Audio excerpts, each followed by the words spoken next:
ভেবেছিলাম এই ভিডিওটা শেয়ার করব না, পরে মনে হলো যে একটা ঈদ কতটা বোরিং যেতে পারে এটা আসলে একটা স্মৃতি থাকা দরকার, তাই এই ভিডিওটা শেয়ার করা। সকালে নাস্তার জন্য নুডলস, সেমাই এগুলো রান্না করলাম। তারপর শাওয়ার নিয়ে কোনো রকমে একটা নতুন জামা পরে আমিও সকালের নাস্তাটা করলাম। তারপরে আর কোনো কাজ নাই, খুবই বোরিং দিনটা। মানহাকেও খাইয়ে দাইয়ে একটু রেডি করে দিলাম। তারপরে আর কি কাজ, আমি আর মানহা মিলে সিসিটিভিতে কোরবানি দেয়া দেখছিলাম।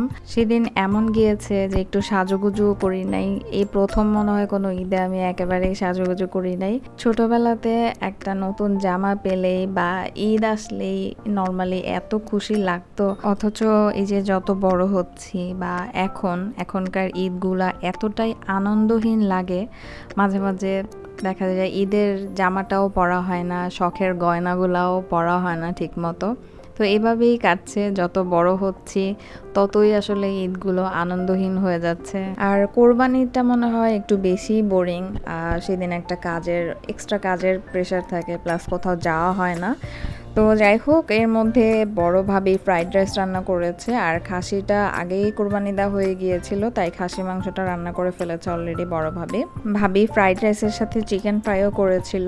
এরপর গরুও কোরবানি দেওয়া হয়ে গেল। তারপর গরুর কলিজাটা আগে রান্না করেছি, আর তারপরে বড় বড় 2 পাতিলে গরু মাংস বসিয়েছি।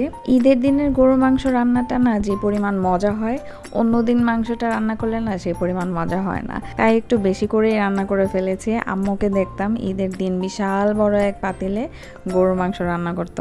আম্মুর হাতের সেই গরুর মাংসটার কি যে টেস্ট, কি যে স্বাদ, আহা! অথচ এই যে এখন বিয়ের 4-5 বছর পর আম্মুর হাতের গরুর মাংসটা দেখা গেছে যে ঈদের 15-20 দিন বা 1 মাস হয়ে গেল টেস্ট করার সুযোগ হয় না, এমন একটা অবস্থা আর কি। তো তৌসি এসেছে, সে আবার আমার জন্য একটা ড্রেসও নিয়ে এসেছে, খুব সুন্দর একটা ড্রেস। আর ঈদের দিন তো বুয়া আসে না, তো বুয়ার কাজগুলোও করতে হয়, নিজের কাজগুলোও করতে হয়, মানে ডাবল বুয়া হয়ে যায় আর কি ঈদের দিন, মোট কথা। তো এইভাবেই কাটছে ঈদ। আপনাদের ঈদ কেমন কাটলো কমেন্ট করে জানাবেন।